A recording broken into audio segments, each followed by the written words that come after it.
अस्सलाम वालेकुम दोस्तों, मैं हूं प्रवेश संधीला सोशल मीडिया टॉक शो के साथ। दोस्तों, क्या वजह है कि जब भी इमरान खान पर मुश्किल वक्त आता है, सोशल मीडिया पर तासर मिलता है। पूरी दुनिया इमरान खान की हमायती है और हकीकत में ग्राउंड पर हमायत जीरो होती है। सोशल मीडिया से हमारे नौजवानों की मनफी दिमाग साजी किस अंदाज में कीगी, इसका जिम्मेदार कौन है, आज बात करेंगे। पाकिस्तान तहरीक इंसाफ के ही साबिक social media star doctor Farhan Virk साहब हमारे साथ मौजूद हैं।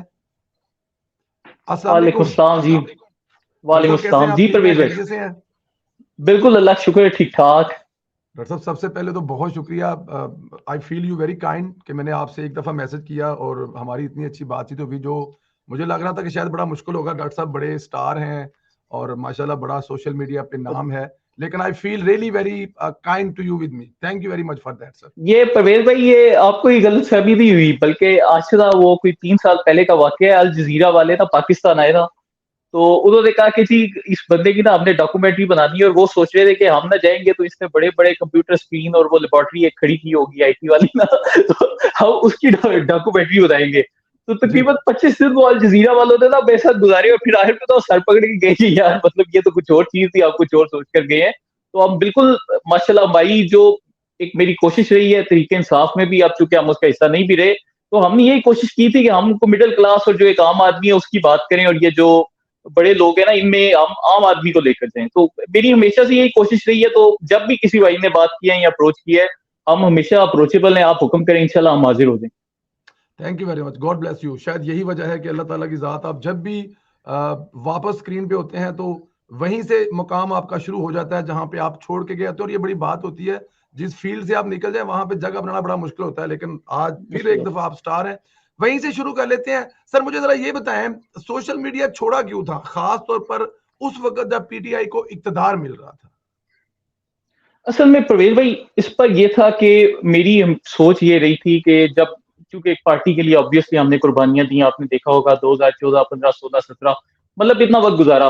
तो उसके बाद ना मैंने सोचा कि यार चूंकि हमने इब्तदा से इतनी कुर्बानियां दी हैं, तो अब ये जब पार्टी इक़्तिदार में आ गई है तो शायद हमारा रोल उधर जाकर ही खत्म हो गया, कि हमने जो एक पीक हासिल करनी थी वो कर ली। क्योंकि आप माशाल्लाह नून लीग से आप जानते हैं कि वो तहरीके साफ का कैसे एक मजाक उड़ाया जाता था कि पेड़ ट्रू। मोची कभी भी चौधरी नहीं बन सकता, इस तरह की बातें की जाती थी। बिल्कुल ठीक। तो वो जब इक़्तिदार में आए तो मैंने उस टाइम यही सोचा मैं कि यार चलो हमने जो करना था कर लिया। अब चूंकि एक पार्टी इक़्तिदार में आ गई है, मैं चुप करके सीएसएस के इम्तिहानों की तैयारी करता हूँ और कोशिश करता हूँ कि कोई सिविल सर्विसेज के इम्तिहान पास कर लूँ और कोई वो वाला काम शुरू कर दूँ। और कुछ ये था कि थोड़ा सा ना मैं ये भी एक समझता था कि तहरीक इंसाफ के हमारे ये जितने भी वजीर मशीद थे और ये सारे लोग थे, इनकी ना आपको एक चापलूसी करनी पड़ती थी ये ओहदे लेने के लिए और ये काम करने के लिए। तो वो चीज ना मुझसे कोई इतनी ज्यादा होती नहीं है, इसलिए मैं हमेशा ये बाकियों से पीछे रह जाता हूँ। और एक वो एक बंदे को होता है ना, अपनी मेहनत का भी बड़ा होता है कि यार मैंने वैसी जमात के लिए मेहनत की है, तो हो सकता है कि इनको खुद भी थोड़ा सा एहसास हो कि यार इस बंदे ने हमारे लिए इतनी मेहनत की है तो हम इसको करें। और मैंने देखा कि बाकी जमातों में ये ट्रेंड होता है कि जो एक आम वर्कर होता है उसको कहीं ना कहीं वो फिर भी उसका ख्याल करते हैं या सोचते हैं। तरीके इंसाफ में ये कल्चर बिल्कुल भी नहीं पाया जाता। यहाँ पर ये होता है कि जो शख्स जितनी ज्यादा शख्सियत प्रस्ती करता है उतना ज्यादा उसको आगे लेकर जाते हैं। तो मैंने है वो सीएसएस के इम्तिहानों की तैयारी शुरू कर दी, और कुछ दरमियान में फिर जो तरीके इंसाफ हुकूमत के दौरान कांड होने शुरू हुए। इसके ऊपर आप देखें कि मेरी कोई तरीके इंसाफ के खिलाफ ये जो कैंपेन है ये कोई अभी नहीं शुरू हुई, 9 मई के बाद से शुरू हुई है। आपको अगर याद हो कि जब तहरीक इंसाफ की हुकूमत आई, इसके खिलाफ जो सबसे पहला महाज मैंने गर्म किया वो असद उमर की तकरीर के जाने के बाद था। मैंने कहा कि यार आप लोगों को जब हुकूमत में आए आपको पता था कि आपका तजारती वो जो सारा है $37 अरब है। आपको पता है कि आपने आईएमएफ से इमदाद लेनी है, और 8 महीने आप कंफ्यूज बैठे रहे हो कि हमने आईएमएफ के पास जाना है या नहीं जाना। क्योंकि पहले बड़ी बड़ी बढ़के मारते रहे थे कि जी हाँ आईएमएफ के पास नहीं जाएंगे, हम ये कर देंगे, हम दोस्त मुल्कों से इमदाद लेंगे, हम चीन को लेंगे, हम सऊदिया को लेंगे। बाद में हुआ कुछ भी नहीं। 8 महीने कौम को जलील करने के बाद ये जो इस टाइम हमारी मीशत बिगड़ी है, इसकी इब्तिदा तो 2018 से हुई थी।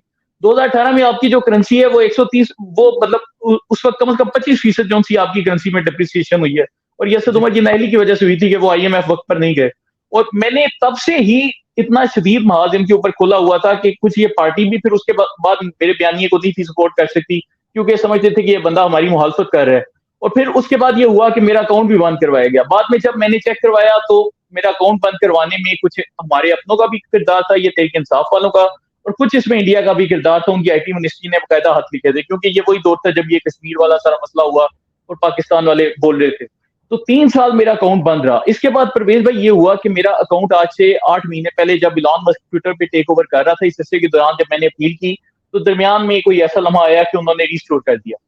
अब इसमें क्या हुआ परवेज भाई कि जब मैं आया तो मैंने देखा कि यार वही नौजवान जिसके हमने बड़ी एक मेहनत की थी, उसको एक मुल्क की तरफ चलाया था, वो शख्सियत प्रस्ती पे जाकर अपने मुल्क पे को गालियां दे रहा है। कभी मुल्क को बांग्लादेश बनाने की बात करता है, कभी शेख मुजीब की बात करता है, कभी कहता है कि जी ये जो हमारी फौज है उसको गंदी गंदी गालियां देता है। मैंने आप अगर देखें, मैंने 8 महीने पहले ट्विटर के ऊपर एक वीडियो जारी की। उस वीडियो में मैंने बताया कि यार खुदा का वास्ते ऐसी हरकतें ना करो, अगर आप ऐसे करोगे तो पाकिस्तान कल को इराक और शाम बन जाएगा।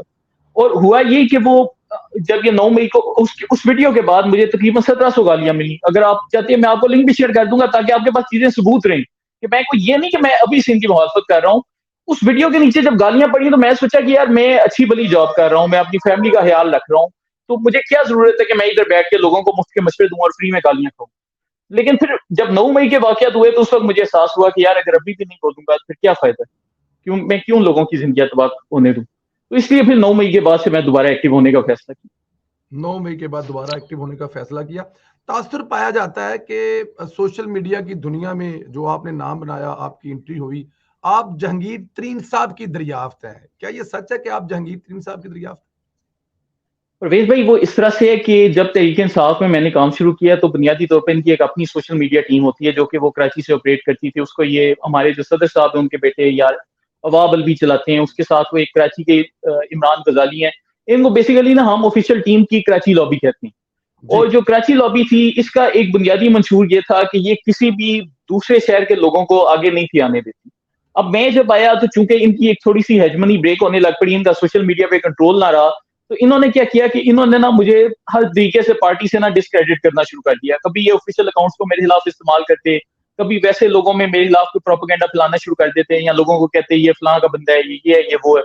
अब इस सूरत हाल के दौरान होता ये था कि तहरीक इंसाफ के जितने भी ऑफिशियल अकाउंट्स थे उनमें बिलखुसूस अगर आप नोटिस करें ट्रेंड पिछले कुछ सालों का, तो आपको नजर आएगा कि पीटीआई ऑफिशियल पे एक ही ग्रुप के लोग बार बार रीट्वीट होते थे।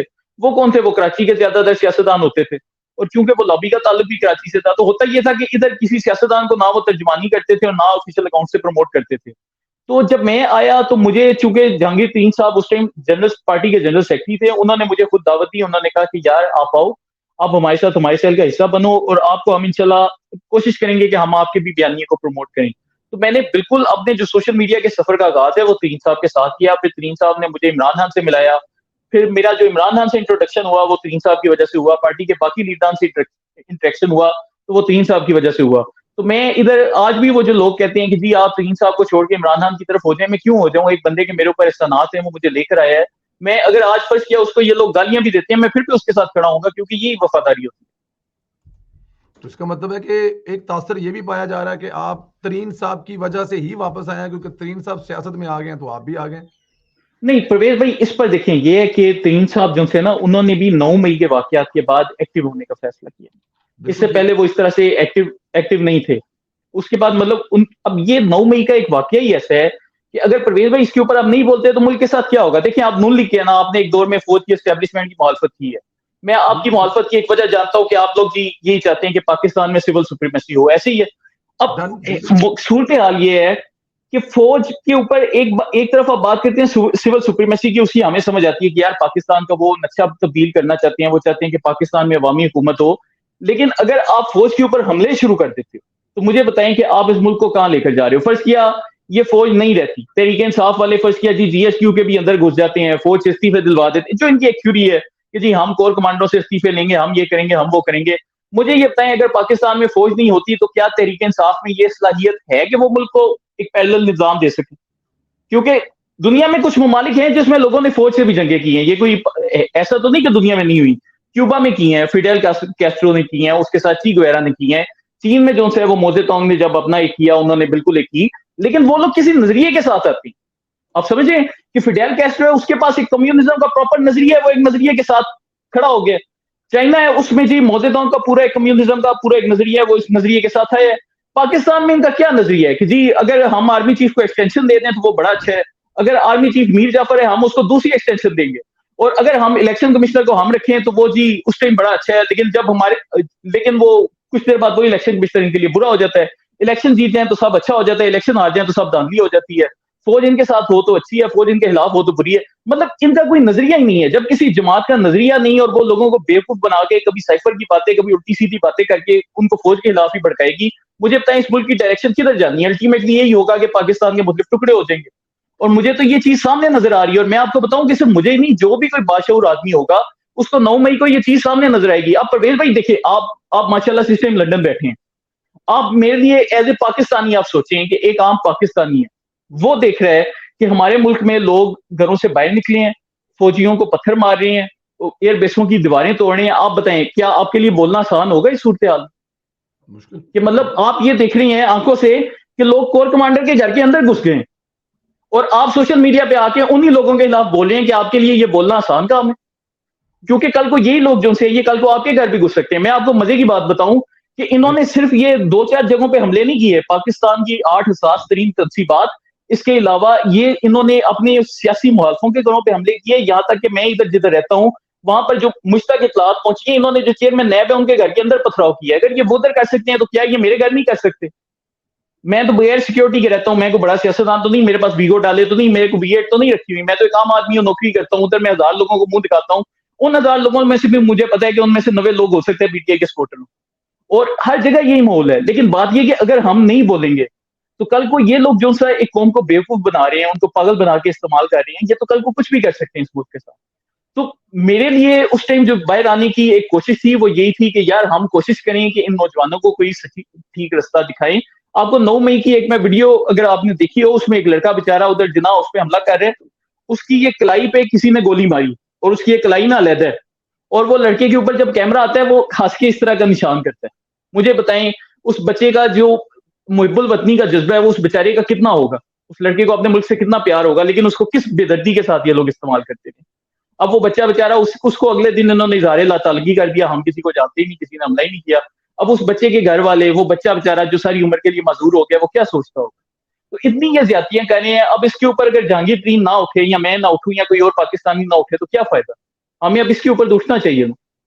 बिल्कुल उठना चाहिए। तो अभी हम मतलब ये समझ सकते हैं कि आप ऑफिशियल जहांगीर तरीन साहब के साथ हैं, या क्योंकि कॉज एक है तो साथ साथ चल रहे हैं, मतलब ऑफिशियली साथ हैं? यार परवेज भाई देखें, इस पर यह कि मैंने कोशिश नहीं करनी कि मैं कोई ओहदे पकड़ूं। मैंने मतलब पहले भी तरीके साहब में भी था, मैंने कभी कोई ओहदा लेने की कोशिश नहीं की। तो मेरा एक नजरिया अलबत्ता ये है, देखें एक पाकिस्तान में ना, अगर मैं फर्स्ट किया इस वक्त मेरे पास बड़े ऑप्शन थे। मुझे बड़े नून लीगी दोस्त भी वो कहते रहे कि यार आप नवाज लीग में आ जाएं, आपकी हमें जरूरत है। लेकिन परवेज भाई बात ये होती है कि अब एक बंदा किसी एस्टेब्लिश जमात में जाता है ना, तो हमेशा आपको एक वो तानों का सामना करना पड़ता है कि यार ये बंदा फौज ने हमें प्लांट कर दिया है, ये एस्टेब्लिशमेंट ने हमारे पीछे भेज दिया है, ये हमारे पुराने वर्करों की जगह आ गया। आपको मैं मजे की बात बताऊं कि जब ये पीटीएम की हुकूमत बन रही थी तो उस वक्त ये जो तहरीके इंसाफ के अहमद जवाद थे, इनको वजीर आजम का फोकल पर्सन बनने की दावत देने से पहले ये ओहदे की ऑफर मुझे हुई थी। हमारी तहरीक इंसाफ के जो जी हमारी तहरीक इंसाफ के एक लीडर हैं जो कि इस टाइम वजीर आजम के मशीर हैं, तो उन्होंने मुझे बाकायदा बुलाया। उन्होंने कहा कि यार फिर तू ये जो सोशल मीडिया पे चुप करके बैठा है, तू उधर से बाहर निकल और ये हुकूमत की सपोर्ट कर, और तुझे इंशाल्लाह हम ये ओहदा दिलवा देते हैं। और मेरा उनको ये जवाब था कि सर मैं आपकी इज्जत करता हूँ, लेकिन मैं समझता हूँ कि इस वक्त हुकूमत का जो फोकल पर्सन है वो नून लीग के किसी मेंबर को होना चाहिए, क्योंकि हमने खुद अपनी दौर में सफर किया है। तो मैं समझता हूँ कि जो एक आम नून लीगी कारकुन है, ये उसका हक बनता है कि वो ऐसे ओहदों पर जाए, उसकी बजाय कि हम ऐसे ओहदों पर जाए। और मैंने इस वजह से इनकार कर दिया। बाद में मुझे पता चला कि वो अहमद जवाद साहब ने वो वाला होता था, पकड़ लिया पीटीआई छोड़ के। ये बात आपको समझ आ रही थी, आपको पता था कि नून लीग को होना चाहिए, लेकिन नून लीग को ये बात पता नहीं थी, उन्होंने जवाद साहब को लाके बना दिया था, लाके बना दिया। और ये मेरे ख्याल से बहुत बड़ी ज्यादती है ना कि एक वर्कर है बेचारा, वो आपके लिए कोशिश करता है, 10-10 साल 15-15 साल काम करता है, और आप उस वर्कर को डिसरिगार्ड करते हो, उसकी जगह एक नया बंदा आता है उसको आप बिठा देते हो, तो क्या फायदा? अभी भी अगर फर्ज किया मैं नून लीग में चला जाता हूँ, वो मुझे भी अपनी सोशल मीडिया टीम में को बड़ा अच्छा होता दे देते हैं, तो मैं समझता हूँ कि वो वर्कर बेचारा जो कि पिछले 10 साल से एक पार्टी के साथ मेहनत कर रहा है उसके साथ जाती है।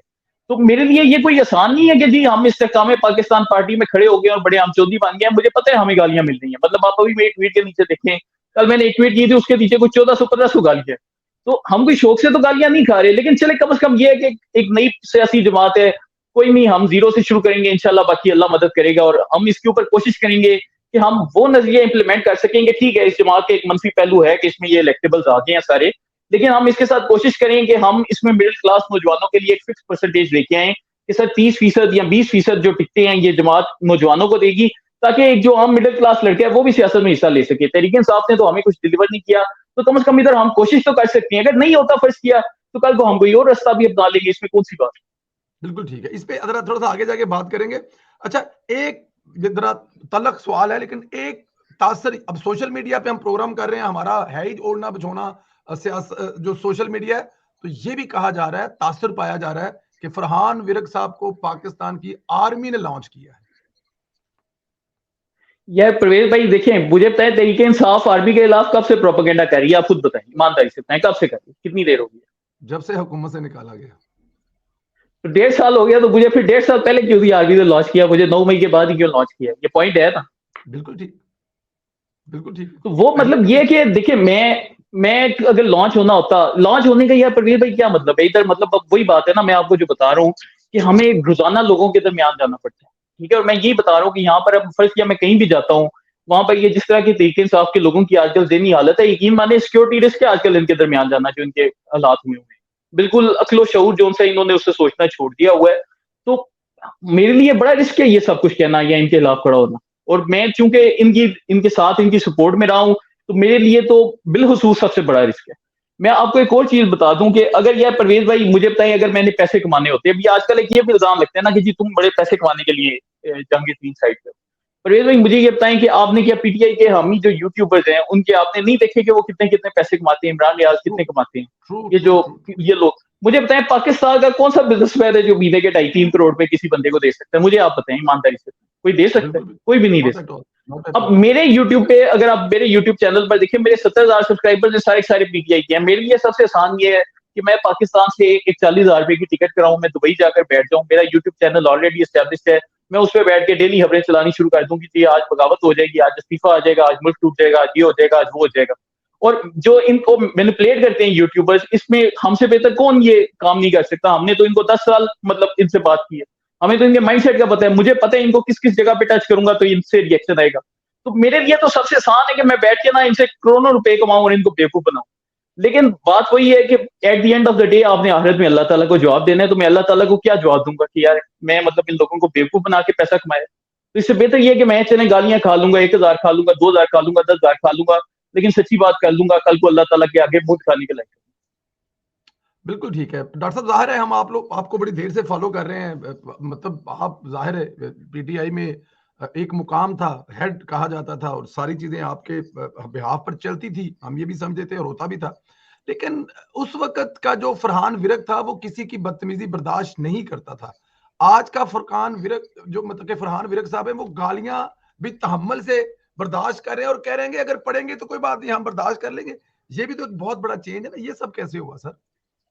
अच्छा प्रवेश भाई देखिए, उस टाइम ना हमारी जो एक मेंटल कंडीशनिंग हुई थी वो ये की गई थी कि जी आप लोगों के जो ये नवाज लीग है वो सारी करप्ट है, पीपल्स पार्टी सारी करप्ट है, काफी सारे लिफाफे लेती है।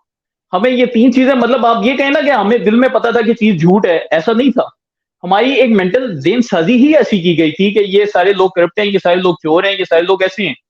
अब जब ये हुकूमत में आए तो हमने सोचना शुरू किया कि यार आपने तो बड़ा शोर मचाया था, ये करप्ट है, ये चोर है, आप क्यों नहीं साबित कर सकते? 3 साल 8 महीने आपने हुकूमत की, आपके पास कोई तो सबूत होनी चाहिए ना कि ये लोग चोर हैं, ये जो जिनको आप करप्ट कहते नहीं, किधर है वो चीजें?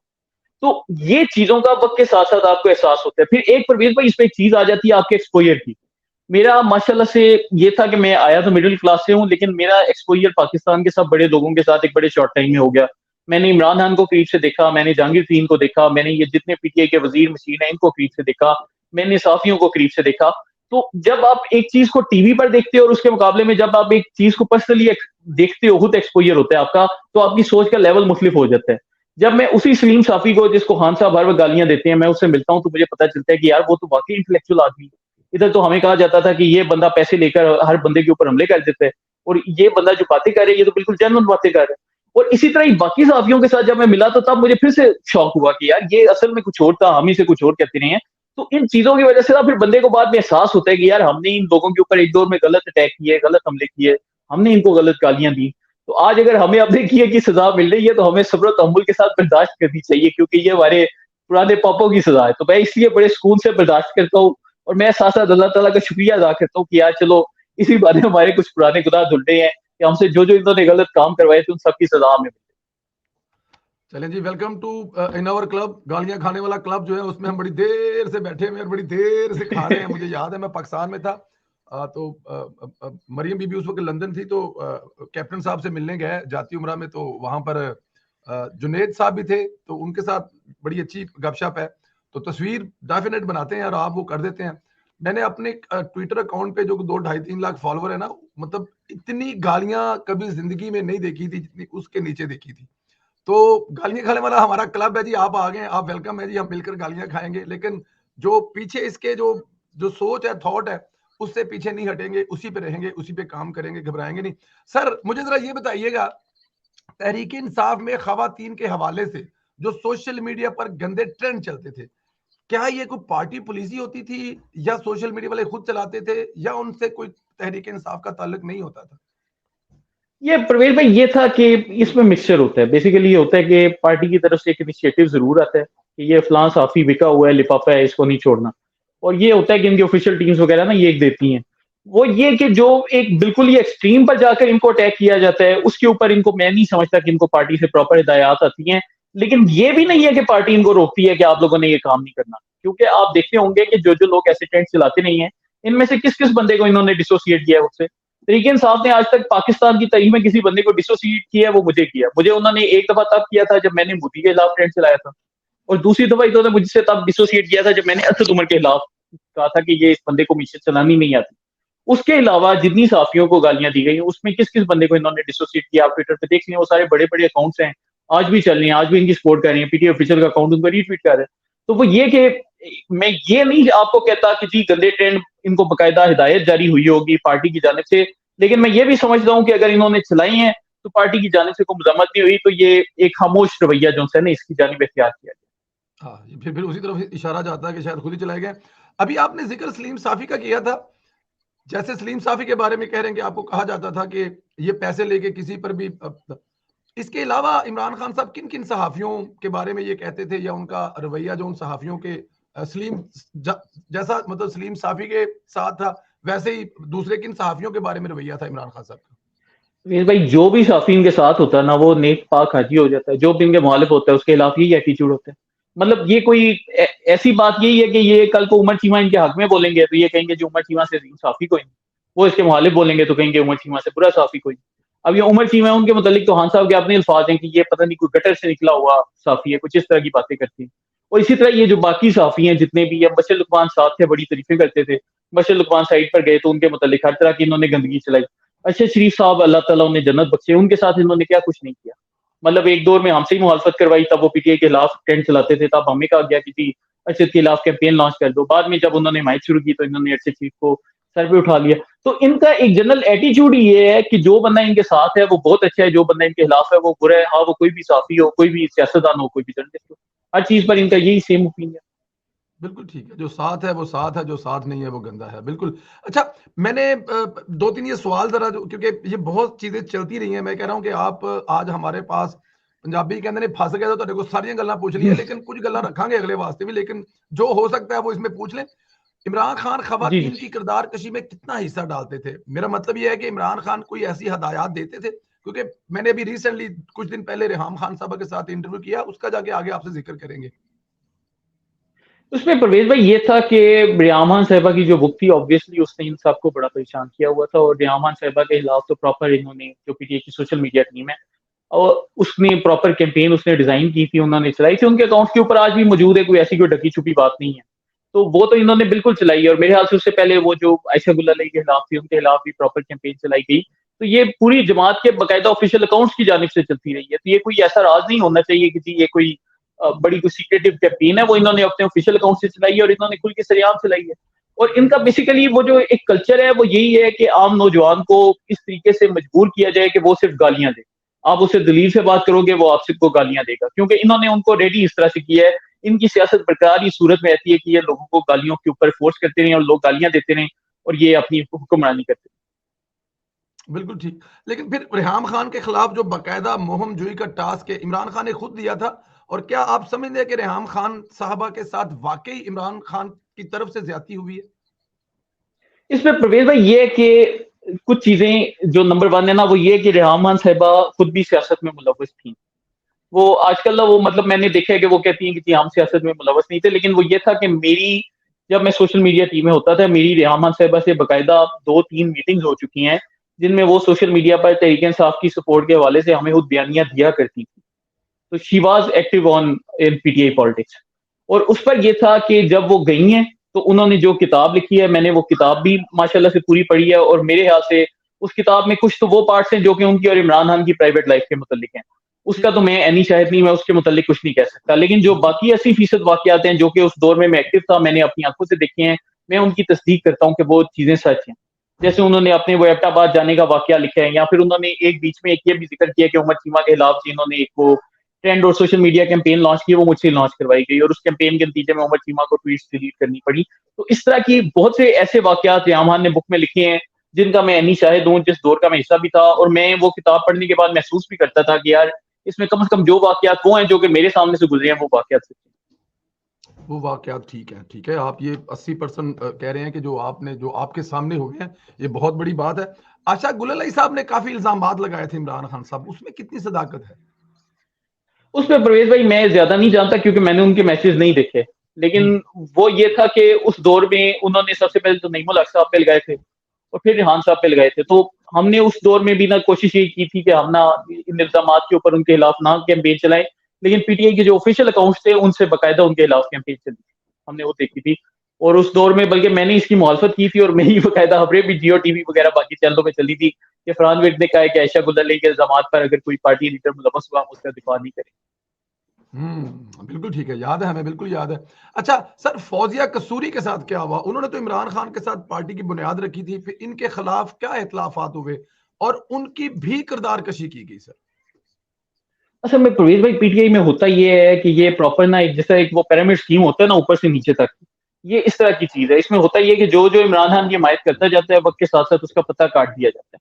और वो जो एक मोहसिन कशी की आदत है, ये इस पार्टी में बहुत ज़्यादा पाई जाती है। मैंने मतलब अक्सर ये भी देखा है कि सोशल मीडिया पर बड़े ऐसे चेहरे हैं जिनकी कोई पहचान नहीं थी, जिनको हमने ज़ीरो से प्रमोट करने की कोशिश की, और वो जो चेहरे हैं, वो जब कल को बड़े हुए, उन्होंने ही हमें गालियाँ दी। आजकल वही हमें गालियाँ देते हैं। तो मैं उन लोगों को कभी इल्ज़ाम नहीं देता। मैं समझता हूँ कि ये जो मोहसिन कशी की आदत है, ये उनको उनके लीडर से ट्रांसफ़र हुई है।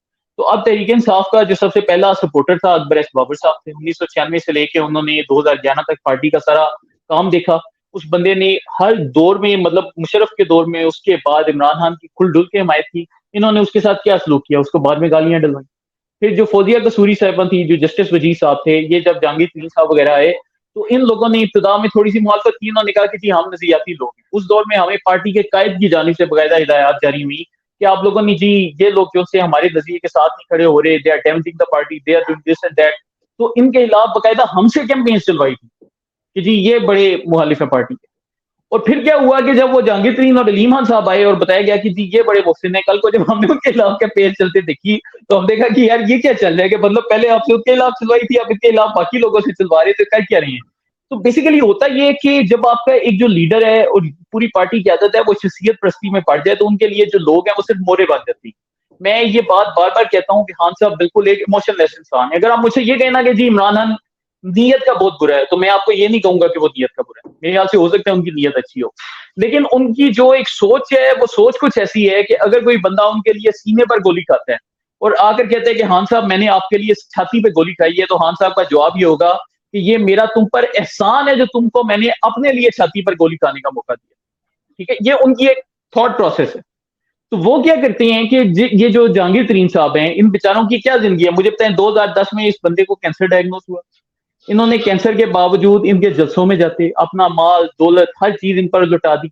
जो पार्टी की प्लानिंग थी, वो प्लानिंग सारी ये करते थे। इमरान खान सिर्फ चेहरा थे, पीछे जो प्लानिंग और होमवर्क करते थे, वो ये बंदा करता था। और इनको बाद में क्या हुआ कि जब इनको डिस्क्वालीफाई किया गया, तो उसके 4 दिन बाद ही तरीन साहब को ये पता चल चुका था कि पार्टी के कायद की जानिब से एक बड़े शख्स को ये कहा गया है कि नवाज शरीफ को नाअहल करना है, तो ये जो है जहांगीर तरीन को भी फारिग कर दो ताकि बैलेंस आउट हो। ठीक है? ये चीज़ वो जानते थे। उस बंदे ने ये सब जानते हुए भी 2018 इलेक्शन में इनको आजाद उम्मीदवार ला कर दिया। मतलब आप मुझे बताएं ना कि इससे ज्यादा एक बंदा क्या वफादारी कर सकता है। और उसके बाद इन्होंने सिर्फ इस बिना पर कि जी वो जो बंदा है वो चूंकि पार्टी में पॉपुलर है, मेरे साथ दूसरे नंबर का लीडर समझा जाता है, इन्होंने कहा कि यार इसको ना बली की भीड़ चढ़ा दूंगा तो मेरे लिए बड़ी अच्छी इलेक्शन स्टोरी बन जाएगी कि कल को मैं लोगों में जाकर बड़े फर्ज से जल्सों में कहूंगा कि मैंने तो जहांगीर तरीन को भी नहीं छोड़ा जो कि मेरे साथ खड़ा होता था, मैंने उसको भी पकड़ लिया, हालांकि इन्होंने शुगर इंक्वायरी कमीशन बनाया, जहांगीर की बेटियों तक के ऊपर FIR। मतलब मुझे बताएं यार परवेज भाई, बेटियों के ऊपर कौन FIR दर्ज करवाते हैं? इन्होंने उनकी बेटियों तक के ऊपर FIR दर्ज करवाई, और फिर इन्होंने सिर्फ अपनी सियासत के लिए, कि शो करने के लिए कि जी मैं बड़ा इंसाफ पसंद हूँ, उनके साथ ये सलूक किया। फिर अलीम खान साहब के साथ ये सलूक किया। अलीम खान जो से हैं, उन्होंने 10 साल जो मर्जी, मतलब ठीक है यार परवेज भाई, मैं समझता हूँ हमारी सोसाइटी में एक अमीर लोगों के साथ एक होता है एलिमेंट, लोगों ने जोड़ा होता है कि यार ये अमीर है तो ये बहुत बुरा इंसान, या इससे हमें बड़ी नफरत करनी चाहिए। लेकिन मुझे बताएं कि एक बंदा जिंदगी के 10-10 साल अपना बिजनेस, अपना सब कुछ तबाह करके एक बंदे को दे रहा है, आप उनके साथ क्या सलूक कर रहे हैं? फिर फौजिया कसूरी के साथ आप क्या सलूक कर रहे हो? फिर इनकी पार्टी के जो वजीर निकले हैं, आप उसके ऊपर एक जनरल ट्रेंड नोट कर लें, जितने वजीर इन्होंने फारिग किए सारे मिडिल क्लास के थे। शहबाज गिल थे, उनको सिर्फ बाद में इसलिए इन्होंने रख लिया कि जी वो जरा गालियां ज्यादा देते थे, नहीं तो बाकी जो मिडिल क्लास वजीर था उसको इन्होंने जलील करके पार्टी से निकाला। तो इनकी एक वो जो सोच है, हमारी तो समझ में नहीं आता कि वो क्या सोच बन चुकी है, कि जो शख्स ज्यादा चापलूसी करता है, जो ज्यादा शख्सियत प्रस्ती करता है, वो इनके लिए अच्छा है, जो नहीं कर सकता वो बेचारा फारिग है, और किसी को भी अपनी वो सियासत के लिए बली की भीड़ चढ़ा देते। एहसान फरामोशी, वो तो मेरे ख्याल में हमलम नईमुल हक और पता नहीं कौन कौन से नाम है, क्या क्या है। लेकिन ये जाहिर है जी, जो आपने अभी एक बात की ना, कि अगर किसी ने गोली भी खाई है तो इमरान खान कहेगा कि तुम मतलब फख्र महसूस करो कि मैंने तुम्हें सेलेक्ट किया कि तुम मेरे लिए गोली खाओ। एक बहुत बड़ी बात है। ये बेसिकली ये बहुत खतरनाक एटीट्यूड है ना। इस एटीट्यूड का क्या मतलब है? इस एटीट्यूड का मतलब ये कि आप अपने इक़्तिदार के पीछे, अगर आधा पाकिस्तान अल्लाह ना करे सिविल वार का शिकार होके आधा पाकिस्तान तबाह हो जाता है, मैं आपको बता रहा हूँ कि उनके दिल में जो गिल्ट होता है ना, गिल्ट 1% गिल्ट भी नहीं होगा। मैं आपको ये लिख कर देने को तैयार हूँ। बेसिकली ये कि वो समझेंगे कि ये 9 मई के बाद हमने देखा है ना कि उन्होंने कहा है ना कि अगर मुझे गिरफ्तार करके कमांडो लेके जाएंगे तो ये लोग जाके कहाँ आग लगाएंगे। वो तो कहा उन्होंने। ये अब देखिए, ये जो 9 मई के वाकयात हैं जिनको ये डिसोन करती हैं, मुझे बताएं ये इसका एक बकायदा आपको पूरा एक ट्रेंड नजर आता है। ठीक है, ये कोई ये नहीं कि ये अभी से होने शुरू हुए हैं। इनकी आज से 15 साल पुरानी वीडियो है कि जी 20,000 लोग सड़कों पर आ जाएं तो जी जर्नैल का ये हाल हो जाता है। ये इनकी पुरानी वीडियो है ना। इससे आपको इनके थॉट प्रोसेस का पता चलता है कि यार इस बंदे की ख्वाहिश रही है कि मैं लोगों को सड़कों के ऊपर फौज के खिलाफ निकालूं। फिर उसके बाद क्या हुआ कि आपने ये देखा होगा कि इनके जो मुराद सईद के बयानात हैं कि जी आप लोगों ने महसूस जगहों पे पहुंचने, जहां पर मैं चाहता हूं कि आप लोग पहुंचे, तो वो इनमें से कौन सा बंदा किसी पॉलिटिकल जगह पे गया कि वजीर आला हाउस के PM हाउस के, वही आर्मी इंस्टॉलेशन पे गए हैं। तो डायरेक्ट सी बात है, आपको मानना चाहिए कि आपने ये करवाए हैं। उधर गरीब लोगों के बच्चे इन्होंने इस टाइम वो फंसवा के जेलों में डलवा के अब आराम से बैठे हुए हैं कि जी हमारे साथ बड़ी ज्यादती हो रही है। कि मतलब इन्होंने जो लोगों के बच्चों के साथ सलूक किया है, ये कोई करने वाली हरकत है? और मेरे जो आने का मकसद है परवेज भाई, वो भी यही है कि हम कम से कम जो लोगों के बच्चे हमसे बच सकते हैं, हम उनको बचाने की कोशिश करें, और हम उन्हें कहें कि यार खुदा का वास्ते अपने हाथ के ऊपर रहम करो। क्योंकि जब इक़्तिदार में आते हैं तो फिर लेकर आते हैं बुज़दार जैसे लोग। यार ये बुज़दार वाला क्या किरदार किरदार था? इसके बारे में तो बताएं। बहुत सारी थ्योरियां हैं। अभी आपने नाम लिया, मेरा सवाल नहीं था लेकिन नाम लिया। बहुत सारी थ्योरियां हैं कि ये इमरान खान एक कमजोर बंदा रखा खुद करने के लिए। कहा जाता है कि बुशरा बीबी साहबा जो है ये उनकी तरफ से है। ये किरदार था क्या? इस पे कुछ तो रोशनी डालें प्लीज। यार परवेज भाई देखिए, मैं ये तो नहीं जानता कि किसकी तरफ से है, लेकिन मैं आपको इतना बता दूं कि ये ना जहांगीर की तरफ से था, ना शाह महमूद कुरैशी की तरफ से था, और ना ही तरीके इंसाफ की किसी और क़यादत की जानिब से था, और ना ही एस्टेब्लिशमेंट की जानिब से था। तो ले दे के मतलब कौन बच जाता है? आप खुद सोचें। और उस पे ये कि वो देखिए, मैं अफजातियात पे नहीं उतरता या मैं उस तरह से नहीं टारगेट करता, लेकिन ये इन लोगों में से किसी की जानिब से भी नहीं था। ठीक है, और ये था कि चले अगर आप एक बंदे को ले आए तो कम से कम हम भी ये तो एक्सपेक्ट करती है ना कि यार चलो एक अननोन बंदा है, उसको एक मौका दिया तो हो सकता है वो डिलीवर कर दे, हो सकता है किसी स्टेज पे डिलीवर कर दे। मतलब 3 साल 8 महीने लोग रोते रह गए। मतलब यौन चौधरी साहब का बयान है, वो रोते रह गए। ये जनरल बाजवा साहब मतलब वो बेचारे आगे रोते रह गए। हर बंदा इनके आगे रोता रह गया कि हाँ साहब क्या कर रही, क्या कर रही। लेकिन खान साहब के ज़हन में पता नहीं ये था कि उस्मान बुज़दार अगर हट जाएगा तो उसके साथ मेरी हुकूमत भी हट जाएगी। पता नहीं कोई ऐसी उनकी ज़हन में चीज एक चल रही थी, और बस वही हमें बाद में एक नजर आया। और मेरे ख्याल से इससे ज्यादा जो एक नौजवान है उसके साथ एक ज्यादती हो नहीं सकती कि आपने लोगों को 26 साल ये मंजन बेचा हो कि हम जी पाकिस्तान के आम मिडिल क्लास कारकुनों को लेकर आएंगे, और बाद में आपने ऐसे नहल लोगों को हुकूमत सौंप दी। आप मुझे परवेज भाई, आप नून लिख के आए लेकिन आप भी ये चीज जानते हैं कि इस वक्त तहरीक इंसाफ की मकबूलियत कहाँ है। मतलब अभी तो थोड़ा सा इन्हें डेंट पड़ा है, लेकिन आज से 2 माह पहले ये वाकई बहुत मकबूल थे। और 2 माह पहले इन्होंने पंजाब असेंबली की जो टिकटें हैं वो भी इन्होंने अनाउंस की। मुझे बताएंगे उन टिकटों में नौजवानों की कितनी रेशो इन्होंने रखी थी? 1% भी नहीं। कोई टोटल इन्होंने ना, पहले इन्होंने 7-8 लोग नौजवानों को टिकटें दी, उनमें से भी जब वो इन्होंने वो रिवर्स की टिकटें तो उनमें से आधे लोगों से इन्होंने टिकटें छीन ली। और उस अरसे के दौरान तब भी इनके पास एक मौका था तौबा करने का कि यार चलो हमारे पास एक मकबूलियत है, अगर हमने वाकई तब्दीली लेकर आनी थी तो हम अब नौजवानों को टिकट दे देते और ये जो इलेक्टेबल है इनको साइड पे कर देते, लेकिन उन्होंने उस लम्हे भी नहीं किया। तो जो बंदा शुरू से डिलीवर ना कर सके वो कभी बाद में भी डिलीवर नहीं कर सकता। मैंने नून लीग की मतलब जितनी मुखालफत हो सकती थी 2013 से अब तक की, लेकिन मुझे ये बताएं कि गवर्नेंस में क्या शहबाज शरीफ और उस्मान बुज़दार का कभी आप कंपेरिजन करने का सोच सकते हैं? मतलब ये कंपेरिजन करना भी तौहीन है। और मैं समझता हूँ कि इस वक्त पाकिस्तान की तारीख में गवर्नेंस के लिहाज से ये जो नून लीग की हुकूमत है और बिलखसूस ये जो शहबाज शरीफ साहब ने पंजाब में वजारत आला की है, ऐसी कोई कर ही नहीं सका। और हो सकता है मुस्तकबिल में भी ऐसी मिसाल लाना बहुत कम हो। मैं अभी इस्लामाबाद में रहता हूँ, यकीन मानिए ये जो इस्लामाबाद है यहाँ पर सड़कें बन रही हैं, यहाँ पर ये 12 करोड़ का इतना बड़ा प्रोजेक्ट है, इसमें वो चल रहा है। मैं चीजें देखता हूँ, मुझे एक खुशी महसूस होती है कि यार वाकई मेरे मुल्क में कोई काम हो रहा है। इनके पास तो 9 मई को जब ये आगे चलाने लगे, इनको अपना एक प्रोजेक्ट तक नहीं नजर आया क्योंकि इन्होंने नहीं बनाया। बिल्कुल ठीक कह रहे हैं। मैं दुबई में था, अभी जब वापस आया हूँ पाकिस्तान से। Hope to see you next time जब आते हैं पाकिस्तान, तो आपसे मुलाकात होगी और ये मैं समझता हूँ कि बहुत कुछ सीखने का आपसे मौका भी मिलेगा। तो मुझे बड़ा शदीद किस्म का लफ्ज़ हम यूथिया इस्तेमाल करते मिल गए। मैंने उनसे यही पूछा था, मैंने कहा यार मैं 10 काम तो नून लिख के गिना देता, मुझे आप 1 या 2 या 3 काम जिसपे मैं वोट दे सकूं, बहस नहीं है, वोट दे सकूं। तो उन्होंने जो 2 काम पहले गिनाए थे, तो मैंने उनसे हाथ जोड़ के चाय के पैसे दे के इजाजत ले ली थी। पहला काम था उनका कि सेहत कार्ड, जो कि 2016-15 में मियां साहब ने शुरू किया था, और दूसरा कार्ड हजारा वाला मोटरवे। मैं क्या चाहते पैसे दिए तो चलिए मेरा भरा, लंबी जोड़ी बहस अपनी होनी नहीं।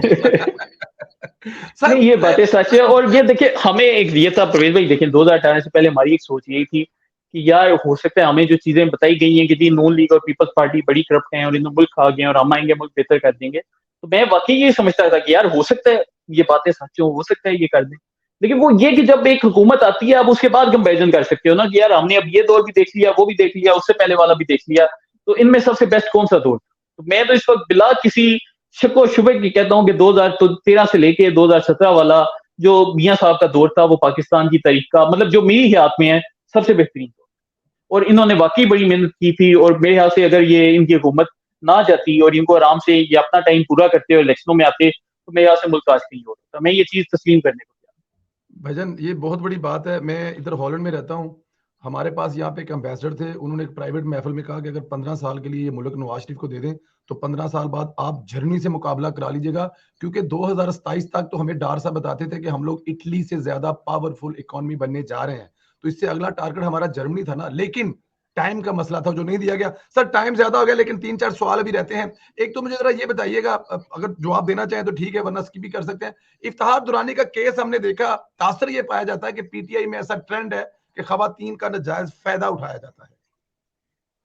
परवेज भाई मैं वो देखे है, काफी इंतहाई अफसोसनाक चीज है। और वो जो मेरे यहाँ से बच्ची है बेचारी, मेरे यहाँ से उसकी एज बहुत कम है, वो मतलब ये कि टीन से तो ऊपर है, लेकिन वो बहुत यंग एज की लड़की है और बड़ी अफसोसनाक वीडियो है अगर मतलब वो जो चीज हमने देखी है उसके मुताबिक। तो ये चीज है कि हमने ये बातें पीटीआई दौर में सुनी, लेकिन मैं अगर आपको ये बोलूं कि मैं इसका कोई आई विटनेस हूँ या मैंने खुद होते देखा तो मैंने खुद नहीं देखा, लेकिन हाँ मुझे ये चीजें अक्सर सुनने को मिलती थी इस तरह की कि जी ये होता है और ये होता है और इस तरह की बातें होती हैं। लेकिन मैं खुद फिजिकली मतलब मैंने इसको नहीं देखा क्योंकि हमारा ना थोड़ा सा एक इनकी जो ऑफिशियल सर्कल थे या ऑफिशियल दायरे थे उनसे थोड़ा सा डिस्टेंस होता था। बिल्कुल ठीक, राइट। चले सर, पीटीआई के सोशल मीडिया पर एक चीज बड़ी मशहूर थी, बूट, यानी कि फेक अकाउंट्स का इल्जाम लगता था, और हम लोग यही कहते रहते कि यार साढ़े ना मतलब ट्रेंड वहां पे जाते हैं ना, हमारे वोट होते हैं ना हमारे। लेकिन पीटीआई के तो ये एक इल्जाम लगता था कि फेक अकाउंट है, इसमें कितनी सदाकत है? ये परवेज भाई इस पे कोई सदाकत नहीं है। बेसिकली ये था कि ट्रेंड बॉट्स होते थे, ये नहीं कि नहीं थे होते, लेकिन वो होते थे 2016-17 वाले दौर में, उससे पहले उसके बाद वो खत्म हो गए थे। हुआ ये था कि जब ये अमेरिका में ट्रम्प की इलेक्शन कैंपेन हुई ना, तो उस अरसे के दौरान वो जो एक वो पूरा शोर मचा कि जी रूस ने अमेरिका के अंदर अपने बड़े अकाउंट्स प्लांट कर दिए हैं और वो डोनाल्ड ट्रम्प की सपोर्ट कर रहे हैं। उसके बाद ये ट्विटर और फेसबुक और जितने भी प्लेटफॉर्म्स थे इन्होंने अपने एल्गोरिदम्स को बड़ा स्ट्रॉन्ग कर दिया था कि कोई भी अकाउंट अगर थोड़ा सा भी आर्टिफिशियली एक्ट करता है तो वो उस अकाउंट को पकड़ लेते हैं एल्गोरिदम्स और उसको सस्पेंड कर देते हैं। तो उसके बाद ना मतलब ये बॉट्स इन्होंने शुरू में बिल्कुल होते थे, लेकिन उसके बाद ना वो जब ट्विटर वगैरह ने एक्शन लेना शुरू किया तो वो अकाउंट्स मैक्सिमम 10 दिन 15 दिन चलते थे, फिर वो बंद हो जाते थे। वो मतलब मैंने खुद भी देखे हैं उस दौर में। लेकिन 2017 के बाद से ना कोई ऐसा कोई बॉट्स नहीं है, जितने अकाउंट्स हैं ये रियल। लेकिन इस पर यह है थोड़ा सा कि एल्गोरिदम के थ्रू एक मैनिपुलेशन होती है कि लोगों को मतलब वो ऐसा सेंसेशनलाइज और सनसनी वाला कंटेंट दिखाया जाता है कि जिसकी वजह से लोग मजबूर हो जाते हैं वो चीजें देखने पे, उनको शेयर करने पे। और फिर उसका जो से एक मंफी असर है वो हमें आजकल नजर आता है। और इस पर यह है कि फेक अकाउंट्स बिल्कुल बनाते होंगे, लेकिन जो बॉट्स की जहां तक ताल्लुक है वैसा नहीं होता। बॉट्स का चक्कर खत्म हो चुका है इस चक्कर खत्म हो चुका है। सर पीटीआई के जो ट्रेंड्स है उनको बैरून मुल्क खास तौर पर भारत, बर्तानिया और अमेरिका से काफी सपोर्ट मिलती थी, इसकी क्या वजह है? इस पर परवेज भाई, एक तो ये कि इनकी ओवरसीज सपोर्ट बेस जाता है। देखिए बेसिकली ना खान साहब एक परफेक्ट मार्केटिंग है, वो डिलीवर नहीं कर सकते, लेकिन मार्केटिंग के वो जीनियस है। वो करते क्या है कि वो हर तबके को, हर बंदे को एक ना कहानी डाल देते हैं, जिसकी वजह से हर बंदा एक अपना इमरान खान उसने जेहन में क्रिएट किया होता है। इसकी मैं आपको मिसाल दूं कि आप किसी मौलवी के पास जाएंगे, वो आपको बोलेगा यार इमरान खान तो बहुत बड़ा मजहब परस्त आदमी। आप किसी लिबरल के पास जाएंगे, वो कहेगा इमरान खान बहुत बड़ा लिबरल आदमी। अब वही खान साहब हैं, वो एक जगह जाकर कहते हैं मेरे रास्ते मदीना बनाऊंगा। वही खान साहब हैं, वो एक जगह जाकर कहते हैं कि जी हमें पाकिस्तान में जी जो शेख मुजीब के नजरियात हैं वो बड़े जी बांग्लादेश वाले नजरियात हैं। अब वो शेख मुजीब सेकुलर था, ये एक तरफ सेकुलरिज्म की भी हिमायत करेंगे, एक तरफ बांग्लादेश का भी जिक्र करेंगे, एक तरफ कहेंगे कि जी फौज भी मेरी, मुल्क भी मेरा। वो जो बंदा फौज से मोहब्बत करता है वो कहेगा यार मेरे कायद ने तो फौज से मोहब्बत का इजहार कर दिया। एक तरफ जाकर कहेंगे कि जी फौज है जो कि मेरी पार्टी तोड़ रही है। अब जो बंदा फौज मुखालिफ है वो कहेगा भाईजान ये तो मेरी बात कर। तो ये करते क्या है कि ये हर तबके की बात कर देते हैं। एक जगह कहेंगे जी मैं गरीबों के लिए ये कर दूंगा, गरीब आदमी से अटैच हो जाएगा। फिर एक जगह जाएंगे, वो कहेंगे जी अमीर लोगों की इंडस्ट्रियां नहीं चल रही, मैं उनकी इंडस्ट्रियों के लिए ये कर दूंगा, अमीर बंदा भी अटैच हो जाएगा। तो हर बंदे को कंप्लीटली 360 या 180 डिग्री ऑपोजिट बातें करती हैं। हर बंदे के अपने जेहन में एक अपना इमेज बन जाता है कि जी हमारे इमरान खान ये है। इसी तरह जो ओवरसीज सपोर्टर्स हैं उनके साथ ये क्या करते हैं कि उनको, हालांकि इनको क्लियर कट पता है कि यार ओवरसीज को हम वोटिंग राइट्स नहीं दे सकते क्योंकि वो पाकिस्तान में नहीं रहते। अगर उनको देने भी हैं तो आप इस सूरत में दे सकते हो कि आप उनकी कौमी असेंबली में स्पेशल सीट्स वगैरह रखवा दें, लेकिन आप उनकी हलकों में वोट्स नहीं डाल सकते। इनको इस चीज का पता है, लेकिन क्या करते हैं ओवरसीज को एक ऐसा अनहोनी किस्म का मंजन बेचती हैं कि वो बेचारे वो बन जाते हैं कि यार हमें वोटिंग राइट्स दे रहा है, वाह क्या बात है। फिर कुछ चीजें ऐसी हैं जो कि अब मैं पाकिस्तान में रहता हूँ, मेरे लिए इस्लामोफोबिया कोई टॉपिक, लेकिन आप चूंकि वो बाहर रहती हैं, आपको इस्लामोफोबिया टॉपिक की अहमियत का अंदाजा है। तो होता यह है कि हमारे लिए वो टॉपिक नहीं, लेकिन ये उन टॉपिक्स को भी टच कर जाते हैं। तो एक जो डेमागॉग पर्सनैलिटी का मालिक होता है ना, जो कि शख्सियत प्रस्त होता है, वो क्या करता है कि वो हर बंदे को हर चीज का वादा कर देता है। तो हर बंदे के जेहन में उसका एक अपना इमरान खान होता है। मैं अगर इमरान खान को पर्सनली ना जानता, मैं इनसे ना मिला होता, तो मैं अगर टीवी वाले इमरान खान को जानता तो आज शायद मैं भी वही हरकतें कर रहा होता जो कि 9 मई को या बाकी पीटीआई वाले कर रहे थे। लेकिन हमें अब ये चीज देखनी पड़ेगी कि क्या हमें शख्सियत प्रस्ती के ऊपर चलना है या हमें एक बंदे की पास्ट परफॉर्मेंस देखकर चलना है। मुझे आजकल अक्सर लोग कहते हैं कि यार आप अवामी राय का एहतराम नहीं करते हैं। मुझे ये बताएं परवेज भाई, आज से 1.5 साल पहले जितने लोग पीटीआई की सपोर्ट कर रहे हैं, आप इनके ट्विटर अकाउंट्स पे जाएं, इनकी 1.5 साल पहले की ट्वीट्स देखेंगे, ये लोग पीटीआई को गालियां दे रहे हैं। तो अगर पीटीआई की हुकूमत इतनी अच्छी थी, 1.5 साल पहले पीटीआई को क्यों गालियां दे रहे थे? बात सीधी सी है कि उन्होंने एक ऐसा अजीब सा मंजन बेचा है। एक हमारे मुल्क के जो लोग हैं वो जज्बाती फूल बन जाते हैं। अब वो क्या है कि मैंने यकीन माने टीटीपी के बड़े बड़े कमांडरों के ऊपर जब ड्रोन स्ट्राइक्स होती थी और फोत होते थे, मैंने ट्विटर पे लोगों को उनके साथ भी ज़ाहिर तज़ियत करते देखा है। होता ही है कि पाकिस्तानी कौम बेचारी मासूम लोग हैं, ये जज्बाती हो जाते हैं। जब भी कोई बंदा जाता है जी उसके साथ बड़ी ज्यादती हो गई यार, उसको वापस, वो वापस आएगा 1.5 साल बाद, फिर मुल्क का यही हाल हो जाएगा। अब मुझे ये बताएं कि 1.5 साल बाद फर्स्ट ये इमरान खान आज इक़्तिदार में आ जाती हैं, 1.5 साल बाद जी मुल्क में इमरान खान की हुकूमत होती है और कल को नवाज लीग जो सी है वो फौजियों के ऊपर हमला कर देती है, तो हम मुल्क पे क्या प्रेसिडेंट एक सेट कर रहे हैं? या कल को मौलाना फजलुर रहमान साहब हैं वो फौज पे हमला कर देते हैं 1.5 साल बाद इनकी हुकूमत के बाद। तो ये प्रेसिडेंट सेट करने की बात है, ये मुल्क में एक गलत प्रेसिडेंट सेट कर रहे हैं और ये जो कर रही है इससे मुल्क में तबाही होगी। और इसके खिलाफ अब हर वो बंदा जिसको थोड़ी बहुत भी आवाज है या कोशिश कर सकता है उसको खड़ा होना पड़ेगा, नहीं तो अल्लाह ना करे इस मुल्क का वही हाल होना है जो इराक और शाम वाला। अल्लाह ना करे ऐसा कुछ हो। आखिर में जरा ये बताएं कि आज इमरान खान तनहा है, उससे पहले भी इमरान खान साहब ने कड़ी स्ट्रगल वाली जिंदगी जो है वो गुजारी है, लगे रहे हैं। फिर दरमियान में कोई 3-4 साल का वक्फा आया कि वो बड़े मजबूत और ताकतवर तरीन पाकिस्तान के लीडर बन गए, बल्कि अपने आप को तो वो आलमी इस्लाम के भी लीडर कहते थे। असल इमरान खान क्या है जो आज है, ये जो दरमियान में 3-3.5 साल अरसा गुजरा है? ये तो हजरत अली का इरशाद है ना कि इक़्तिदार, इख्तियार और दौलत मिलने के बाद लोग बदलते नहीं बल्कि उनके असली चेहरे सामने आ जाते हैं। तो जो किसी बंदे का असली चेहरा होता है वो आपको उसके इख्तियार के बाद नजर आता है कि उस बंदे का असली चेहरा क्या है। तो इस पे कोई हमारी राय तो है नहीं। ये तो हमने जो उनका चेहरा था वो उस हुकूमत के दौरान हमने देख भी लिया है। और आज भी ये जो बातें करते हैं कि जी मैं बड़ा मजलूम हूँ, ये उनके अपने खड़े किए गए हालात है ना। अगर आपने पंजाब में पुलिस रिफॉर्म्स की होती तो आज पुलिस आपके साथ ये सलूक ना कर रही। अगर आप मतलब उस दौर में आपने लोगों को वाकई मतलब आपने कोई काम किया होता तो ना आपकी हुकूमत जाती और ना ये हालात होते। आपने मतलब ये जो DGISI है उसकी तकरीरी तक के फैसले जो से सुपरस्टिशंस के ऊपर कर रहे हैं कि मतलब वो वहमों के ऊपर, इन चीजों के ऊपर। अब मुझे बताएं कि जब आप मुल्क के फैसले इस तरीके से करोगे, कौन सा इदारा आपके साथ खड़ा होगा और इस मुल्क की क्या डायरेक्शन होगी? तो अब खुदा का वास्ता मेरी तो उनसे यही गुजारिश है कि हाँ साहब, you either die a hero और you live long enough to see yourself become the villain. और अब आप इस मुल्क के विलन बनते जा रहे हैं। अब खुदा का वास्ता है कि आप थोड़ी ब्रेक लें। और हम बिल्कुल। आपका जो एक इमेज है हमारे ज़हन में कि अच्छा क्रिकेटर है, अच्छा जो से एजुकेशनिस्ट है, अच्छा जी चैरिटी वाला आदमी है, हमारा लिए वो इमेज कम से कम रहने दें, इस मुल्क के साथ मज़ीद ज़्यादती ना करें। इसका मतलब है कि आप इमरान खान साहब के लिए महफूज रास्ता मांग रहे हैं कि उनको बाहर जाने दिया जाए। परवेज़ भाई देखिए, मैं उनकी एक इज़्ज़त करता हूँ। मैंने एक बंदे के साथ देखें 10 साल गुज़ारे हैं, तो मैं ये कोई जो ये नहीं कि चीजें मैं ये इधर जो बैठ के ये जो उसको ये जो आप कर दूँ। चीजें कह रहे हैं ना, वो यहाँ पर रह के तो पॉसिबल नहीं है कि इमरान खान साहब मतलब कर दें। ये तो हो सकता है कि चले जाएं और इस मुल्क पर रहम कर दें, तो उसी सूरत में मुमकिन है। लास्ट टाइम उन्होंने जो तस्वीर अपने बच्चों की लगाई थी और बच्चों को बड़ा मिस कर रहे थे, बल्कि वो बीबीसी वाला सवाल भी मेरे ख्याल में आपने देखा कि बच्चों को मिलने, उन्होंने कहा जी मैं तो नहीं बुला सकता, हालात खराब है। तो ये तभी मुमकिन है जब इमरान खान साहब एक सुकून वाली अच्छे से विले में लंदन में आके शिफ्ट हो जाए। मेरे ख्याल से ज़्यादा अच्छा यही है कि वो ना उधर जाके बस शिफ्ट हो जाएँ और आराम कर लें थोड़ी देर। क्योंकि मुल्क को ना इस टाइम परवेज़ भाई इस या तो अगर इन्होंने मुल्क में रहना है, तो इनको इस वक़्त ना हुकूमत की सपोर्ट करनी चाहिए। सादा-सी बात है, इस वक़्त पाकिस्तान में हंगामी हालात हैं। बतौर सियासतदान अगर इनको इस मुल्क में रहना है और सियासत करनी है, तो इनको एक तो हुकूमत के साथ चलना चाहिए, इनको हुकूमती इनिशिएटिव्स में मदद करनी चाहिए, इनको कहना चाहिए कि आपने कोई इकोनॉमिक पॉलिसीज़ बनानी है, मैं आपके साथ खड़ा होऊँगा, आएँ मिलकर हुकूमत करते हैं और मिलकर चलते हैं। क्योंकि परवेज़ भाई बात ये होती है कि आपका जो एक कौमी मफाद है, वो आपके ज़ाती मफाद से हमेशा ऊपर होना चाहिए। कम से कम तहरीक-ए-इंसाफ ने अपने दौरे हुकूमत के जाने के अरसे से लेके अब तक 3 ऐसे फैसले किए हैं जिसमें इन्होंने अपने ज़ाती मफाद के पीछे मुल्की मफाद को नुकसान पहुँचाया है। नंबर 1 तब जब इन्होंने पेट्रोल की कीमतें हुकूमत जाते देख के कम की, जबकि आईएमएफ से इन्होंने बड़े-बड़े मुआहदे किए थे और उसके नतीजे में इन्होंने हमारी आईएमएफ की जो डील थी वो डीरेल की। नंबर 2 ये कि इन्होंने ये जो शौकत तरीन साहब से जब कॉलिंग करवाई पंजाब और खैबर पख्तूनख्वा के वज़ीर ख़ज़ाना को और उनको कहा गया बहुत कि जी बढ़िया। आप लोग जो है आईएमएफ के मुआहदे खराब करो, मुझे बताएँ इससे ज़्यादा संगीन गद्दारी इस मुल्क के साथ क्या हो सकती है? ये वो दूसरा लम्हा था। और जो तीसरा लम्हा था सबसे बड़ा, वो तब वाला था जब मुल्क में सैलाब आए, लोग डूब रहे हैं, पाकिस्तान की मईशत तबाह हाल है और आपको फिर भी अपनी सियासत से चैन नहीं आ रहा कि आप 1 हफ्ता सब्र कर लो और मुल्क के लोगों को चैन की नींद सोने दो।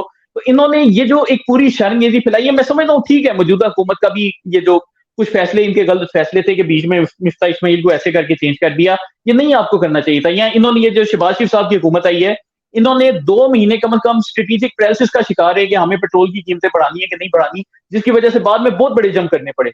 लेकिन जहां पर इनकी गलतियां है, अगर इनकी गलतियां 20% है तो पीटीआई की गलतियां 80% है, हमें ये चीज एक्नॉलेज करनी पड़ेगी। और इन्होंने भी मईशत की तबाही में उतना ही किरदार अदा किया है कि उससे ज्यादा किरदार अदा किया है जितना ये भी हुआ है। तो इनको अभी भी इनके लिए वक्त है कि कम से कम हुकूमत के यहाँ तो हाथ मजबूत करें, कहें कि हम सब मिलकर चलते हैं। और मुझे उम्मीद है कि ये जो शहबाज शरीफ साहब हैं वो इस तरह के ग्रज नहीं पालेंगे और इनको साथ लेकर चलेंगे। लेकिन अगर इन्होंने यही हरकतें करनी है जो ये कर रहे हैं, तो फिर बेहतर यही है कि लंदन चले। बिल्कुल ठीक कह रहे हैं, इसमें कोई शक नहीं है। लेकिन ये जो मुफ्ताह इस्माइल साली वाली बात है ना कि बाई लॉ 6 महीने से ज़्यादा मुशीर रह नहीं सकता था और वो मुशीर थे, इलेक्टेड नहीं थे, तो उनका हटाना इसलिए भी ज़रूरी था कि इससे ज़्यादा वो कंटिन्यू कर नहीं सकते थे। ये भी ज़रा लोगों को बताना ज़रूरी है। सेकंड लास्ट क्वेश्चन है सर, आदिल राजा जैसे लोगों के पास क्या गिदड़ सिंगी है सर? पूरी पीटीआई या फिर वो जो फॉलोअर हैं वो वही सुनना चाहते हैं जो वो सुना रहे हैं? यह परवेज भाई ये तो बड़ी सिंपल सी गिदड़ सिंगी है ना, आप इधर बैठ के आप भी शुरू हो जाएं। जी।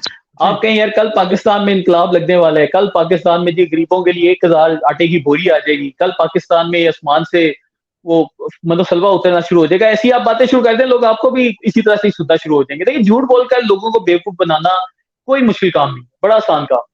और मैं ये समझता हूँ कि 2018 से पहले भी हमने जो एक सियासत की उसमें हमने भी एक बहुत बड़ा एक प्रोपेगेंडे का आंसर उसमें रखा, क्योंकि हमारी उस टाइम सोच ये थी कि ये आएंगे तो मुल्क में पता नहीं ये हो जाएगा, मुल्क में दूध के, अब वो मुराद सईद की तकरीर आपने शायद सुनी हो जिसमें वो जी, कहते जी, हैं जी, जी, जी। कि जिस रोज इमरान खान आएगा अगले दिन मुल्क का 200 अरब रुपया लूटा हुआ पाकिस्तान में।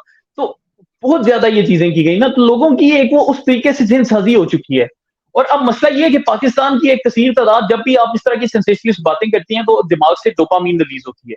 वो जो डोपामीन है उसका नशा वैसे ही होता है जैसे आप सिगरेट पीते हैं, निकोटीन भी आपके दिमाग से वही डोपामीन रिलीज करती है। अब वो हम्म। लोग उस चीज के आदी हो चुके हैं। आप अगर ये भी देखें कि यूट्यूब पे वो जो एक स्पेसिफिक 5-6 लाख लोगों का तबका जो आदिल राजा साहब को फॉलो करता था, अब वही तबका जाकर वो साबिर शाकिर को सुनने लग पड़े हैं या किसी और साफी को सुनने लग पड़े हैं या डॉक्टर मोहित पे शिफ्ट हो गया है, क्योंकि वो एक तबका रहेगा, उसको इन्होंने डोपामीन एडिक्ट बना दिया और ये उस तबके की मजबूरी है। ये उस तबके की मंजूरी है। सही कह रहे हैं आप। अच्छा सर, आर्मी एक्ट के बारे में क्या कहते हैं कि आर्मी एक्ट के जरिए मुकदमे चलने चाहिए, सजाएं होनी चाहिए जिन लोगों ने ये 9 मई का हादसा किया है। लेकिन इसमें चीज एक और कैद कर ले, बड़ी माजरत के साथ लेकिन जो लोग उसमें शामिल है और प्रेस कॉन्फ्रेंस कर रहे हैं, उन पर आर्मी एक्ट में नहीं चलने चाहिए। तो क्या वो जो इस वक्त जेलों में बैठे हैं वो भी अगर यही बयान दे दें, आगे प्रेस कॉन्फ्रेंस कर दें, तो फिर तो फर्ज किया कि इमरान खान साहब सुबह प्रेस कॉन्फ्रेंस कर दें, तो क्या आर्मी एक्ट उन पे लागू नहीं होना चाहिए? इस पर परवेज भाई देखें, जो लोग प्रेस कॉन्फ्रेंस की हैं मेरे ख्याल से इनमें से शायद ही कोई ऐसा बंदा हो जो कि डायरेक्टली जो हमलों की वाकयात है ना उसमें इन्वॉल्व हो, क्योंकि जैसे कि मेरे ख्याल फॉर से प्रेस एग्जांपल कॉन्फ्रेंस की मुराद राज साहब जैसे कि मुराद राज की सिर्फ इन्होंने वो जो है ना उसकी कोई फुटेज वगैरह नहीं है हमले की, उनके ये कि इन्होंने कहा है कि शायद कुछ कॉल्स हैं लेकिन कोई फुटेज वगैरह हमें नजर नहीं आती। इसी तरह बिल्कुल ये ठीक। जो बाकी हैं अली जैदी वो भी आपको कहीं नजर नहीं आते, इमरान इस्माइल आपको कहीं नजर नहीं आते, फवाद चौधरी आपको कहीं नजर नहीं आते। जितने ये लोगों ने छोड़ा है ना, मेरे ख्याल से जो प्रेस कॉन्फ्रेंस की ऑफर है ये सिर्फ उन लोगों को दी गई है जो लोग डायरेक्टली हमले में मुलवस नहीं थे या जिनका किरदार था भी तो बहुत लिमिटेड किरदार था, इतना ज्यादा नहीं था। जो लोग डायरेक्टली इन्वॉल्व थे मेरे ख्याल से वो लोग प्रेस कॉन्फ्रेंस की ऑप्शन अगर मानते भी हैं तो उनको प्रेस कॉन्फ्रेंस की ऑप्शन नहीं दी गई, जितनी नहीं दी जितनी गई मेरी नॉलेज और देनी भी है नहीं नहीं दी चाहिए। गई। और उनको मेरे ख्याल से इंशाल्लाह दी भी नहीं जाएगी। जहां तक वैसे सवाल है एक आम वर्कर का, तो मैं ये जरूर चाहता हूँ कि उनके साथ नरमी का सलूक बरता जाए, बेशक उनसे आर्मी एक्ट हो या कोई और तरीका हो, लेकिन उनको एक ब्रेन वॉश किया गया है, 1.5 साल उनके जहनों में गंद डाला गया है।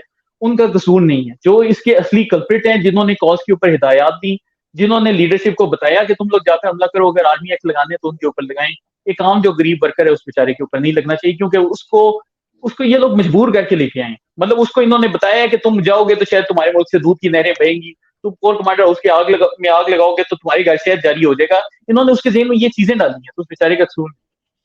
बेचारे का कसूर नहीं है, बिल्कुल ठीक कह रहे हैं। ये मैं आपसे एग्री करता हूं कि इस बात का उनको एडवांटेज देना चाहिए। हाँ, जब तक जिम्मेदारान को नहीं पकड़ेंगे, जिम्मेदारान को तो देखें, जो डॉक्टर यास्मीन राशिद साहब है उनको अदालत ने बरी कर दिया है। इन चीजों के बावजूद असल तो वो चेहरे हैं। डॉक्टर साहब बहुत शुक्रिया आपसे, अल्लाह ताला की जात आपको जिंदगी से दे, आपसे हमेशा एक प्यार वाला रिश्ता बन गया है और ये किसी भी सूरत में खत्म नहीं होगा। पार्टी जहां भी हो, कहीं भी हो, सियासी मुखालफीन अगर मुखालिफ भी किसी जगह पे हो जाए तो ये रिश्ता ऐसे ही रहेगा, उस पर सियासत का कुछ लेना देना नहीं होगा। मुझे जरा एंड में ये बता दें, आने वाली सियासत में आप मरियम नवाज को कहाँ देख रहे हैं और आपने उनका पिछला सफर भी देखा है, जरा जाते जाते आखिर में ये भी बता दें। इस पर परवेज भाई देखिए, मैं तो यही देख रहा हूँ कि पाकिस्तान में ना अब नए लोगों की जरूरत है। हमारे जो पुराने सियासतदान हैं वो तो वक्त के साथ साथ ना पीछे हटते जा रहे हैं। तो अब ये जितनी भी नई लीडरशिप है, चाहे वो मरियम नवाज हैं या बिलावल हैं या बाकी सब हैं, मैं समझता हूँ कि अब नौजवानों को आगे आना चाहिए। इन्होंने जो पिछले ने तुम्हारी करनी थी था ये कर चले गए हैं। स्पेशली ये जो तरीके साहब थे, अब डिसअपॉइंट किया, इसकी तो कोई आदि नहीं बनती। तो अब आगे आए और इंशाल्लाह हमें एक नया कंपटीशन लेकर आएंगे। और मैं ये मेरी ख्वाहिश भी यही होगी कि अब चूंकि हमारी भी एक वो नई पार्टी है, तो यहाँ पर भी हम कोशिश करेंगे हम नौजवानों को आगे लेकर आएं और उनके लिए एक स्पेशल कोटा मंजूर करवाएं। और बाकी पार्टियों में मेरे ख्याल से अब ये कल्चर लाने की जरूरत है कि वो भी, मरियम नवाज साहिबा से भी गुजारिश होगी कि वो अपनी जमात में 30% या 40% नौजवानों का और बिलखुसूस मिडिल क्लास नौजवानों का एक कोटा रखवाएं, ताकि पाकिस्तान की जो एक नौजवान नस्ल है जो कि हमारी एक रवायती सियासत से मायूस होती जा रही है, उनको एक मौका मिले कि वो सियासत में हिस्सा ले सके। बिल्कुल ठीक है। तो इसका मतलब है कि आने वाले इलेक्शन में हम फरहान वीरे को किसी एमपी या एमएनए के टिकट पर देख रहे हैं। जाहिर है नौजवानों को आगे आने की बात हो रही है, तो फिर आप भी अगर मुझे नौजवान। इन्होंने कुछ टिकट दे दिया तो हिसाब से तो इंशाल्लाह लड़ लेंगे इंशाल्लाह। पर वो ये कि हमारे पास करोड़ों रुपए नहीं हंसने को, तो वो देखते हैं इंशाल्लाह फिर क्या करते आपका इलेक्शन तो सोशल मीडिया लड़ लेगा ना सर, आपके इलेक्शन हैं। के लिए तो इंशाल्लाह। देखिए, ये जो अवामी लोग होते हैं ना, मैंने एक दो इलेक्शन, मेरे मतलब के कजन एक दो इलेक्शन लड़े, तो वो बड़े अवामी किस्म के बंदे थे शहर में जहां बैठे। तो मैंने वो खुद अपनी आंखों से देखा कि पूरे इलेक्शन में 2018 में उनका मेरा को 24-25 लाख लगा था पूरे इलेक्शन में। हालांकि एमपी का इलेक्शन था, अच्छे शहर से इलेक्शन था। तो जो ऐसे आप जैसे लोग होते हैं ना, उनको पैसों की फिक्र टेंशन नहीं लेनी चाहिए। वो अल्लाह ताला की जात भी करती है, नीयतें साफ होती हैं और उनका मकसद भी पैसे लगाकर पैसे कमाना नहीं होता। तो इसलिए आपको अगर टिकट मिलेगा तो आपको पैसों की टेंशन लेनी चाहिए। सोशल मीडिया के भाई आपके साथ हो गए, पैसों की आप टेंशन ना लें। बहुत शुक्रिया, बहुत बहुत शुक्रिया। शुक्रिया, अपना ख्याल रखें, इंशाल्लाह ताला कीप इन टच भाई। अल्लाह ताला की जात आपको जिंदगी से दे। बहुत शुक्रिया सर। अल्लाह हाफिज। थैंक यू जी, अल्लाह हाफिज, अल्लाह हाफिज।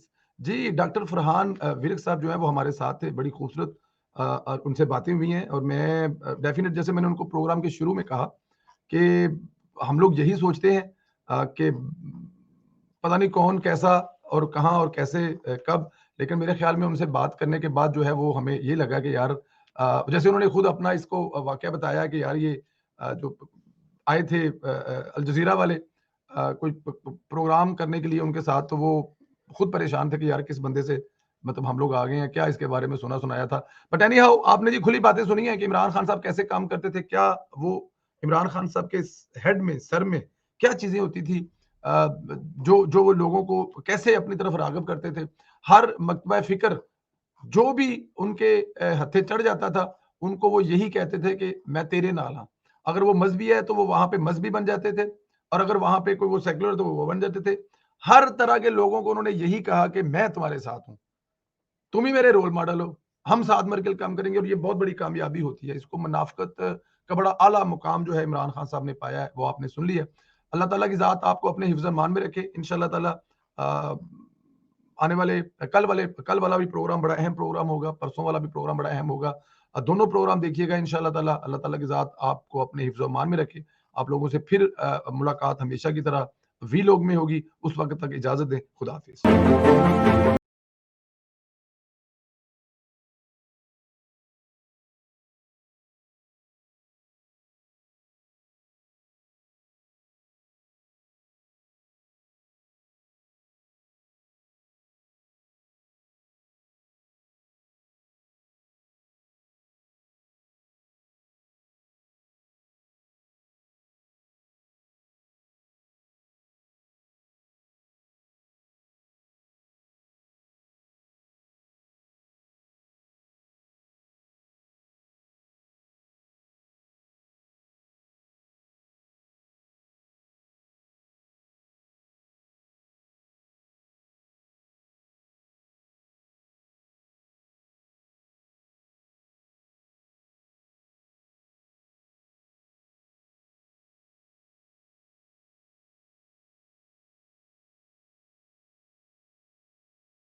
कुछ देर की खामोशी है, फिर शोर आएगा।